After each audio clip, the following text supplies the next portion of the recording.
மாற்கு 5:19 இயேசு அவனுக்கு உத்தரவு கொடாமல், நீ உன் இனத்தாரிடத்தில் உன் வீட்டிற்குப் போய், கர்த்தர் உனக்கு இறங்கி உனக்கு செய்தவைகளெல்லாம் அவர்களுக்கு அறிவி என்று சொன்னார்.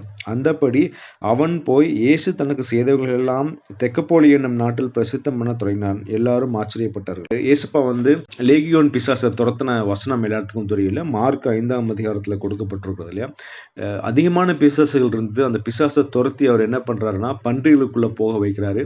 அந்த பன்றி என்ன பண்ணுது, மலை மேல இருந்து கடலுக்குள்ள விழுந்து அந்த பன்றிகள்லாம் செத்து போயிடுச்சு. இதை பார்த்து அந்த ஊர் மக்கள் என்ன பண்றாங்க, ஏசப்பா இந்த ஊரை விட்டு வெளியே போயிருங்க, நீங்க இங்க இருக்காதீங்கன்னு சொல்லி துரத்துறாங்க. இந்த ஆவி யாருகிட்ட இருந்து போச்சோ அந்த மனுஷன் என்ன பண்றான், அவங்க கூடயே வந்துடுற ஏசப்பா, உங்க சீடனா ஏத்துக்கொள்ளுங்க அப்படின்னு சொல்லி சொல்றாரு. அவர் என்ன சொல்றாரு, நீ என் கூட வராத, கடவுள் உனக்கு இறங்கி செய்ததை நீ என்ன பண்ணு, உன் ஜனத்தார் எல்லாத்துக்கும் சொல்லுன்னு சொல்லி அவருக்கு ஒரு கட்டளை கொடுக்குறாரு. நம்மளுக்கும் அந்த கட்டளை கொடுக்குறாரு. ஆக்சுவலா நம்ம நிறைய நேரம் ஃபெயிலியா இருக்கலாம், நம்ம பெற்ற சந்தோஷத்தை நம்ம சில பேருக்கு சொல்லியிருக்கலாம், சில டைம்ஸ் நம்ம மறந்துருக்கலாம், சொல்லாமே மறந்துருக்கலாம் இல்லையா. இது ஒரு தற்செயலா நடந்திருக்கலாம், இல்ல நிறைய பேருக்கு அந்த அவிசுவாசம் இருக்கு, இல்ல மேபி நான் டாக்டர் போனனால அது கியூர் ஆயிடுச்சு, ஆனா கடவுள் அவருடைய மகா கிருபையினால நம்மளுக்கு அந்த சுகத்தை கொடுத்திருப்பாரு. அதை நம்ம மத்தவங்களுக்கு சொல்றதுக்கு நம்ம நிறைய நேரம் ரொம்ப தயங்குறோம். என்ன நினைக்கிறோம், நம்ம மேபி அவங்க நம்மளை தப்பா நினைச்சிருவாங்களோ, ஏசப்பாவை பத்தி சொன்னா நம்மளை மதம் மாத்துறாங்கன்னு சொல்லி நினைச்சிருவாங்களோன்னு சொல்லி நம்ம என்ன பண்றோம், நம்மளே நமக்கு ஒரு சமாதானம் பண்ணிக்கொள்கிறோம். ஆனா கடவுள் சொல்றாரு, நீ இறங்கி போய் நீ சொல்லு, நான் உனக்கு இவ்வளவு அற்புதம் செஞ்சிருக்கோம், இவ்வளவு அதிசயம் செஞ்சிருக்கேன், நீ போய் மத்தவங்களுக்கு சொல்லு,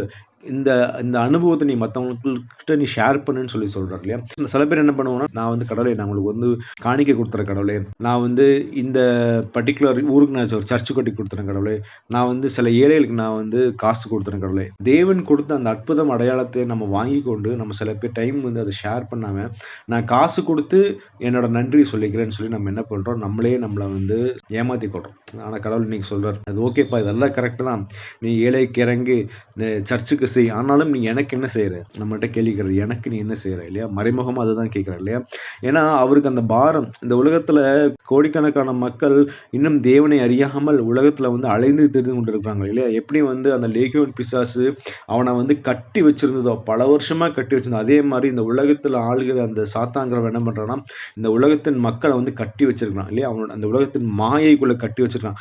அவங்களிலிருந்து விடுதலையாக்கிறதுக்கு யார் போவா அப்படின்னு சொல்லி காத்துக்கொண்டே இருக்காரு இல்லையா. நீங்க பாருங்களேன், ஏசப்பா கடற்கரை அந்த சைடு இருந்து இந்த சைடு வர்றதாரு இல்லையா. ஒரு கடலை தாண்டி இங்க ஒரே ஒரு ஆத்மா தான், அவருக்கு தெரியாதா அந்த மக்கள் என்னை துரத்தி விடுவாங்கன்னு அவருக்கு கண்டிப்பா தெரியும். ஆனாலும் அந்த ஒரு ஆத்மாவை நான் தொட்டேன்னா அந்த ஆத்மா மூலியமா அந்த ஊரே ரட்சிக்கப்படுது, அந்த விசுவாசம் கடவுள்கிட்ட இருந்தது.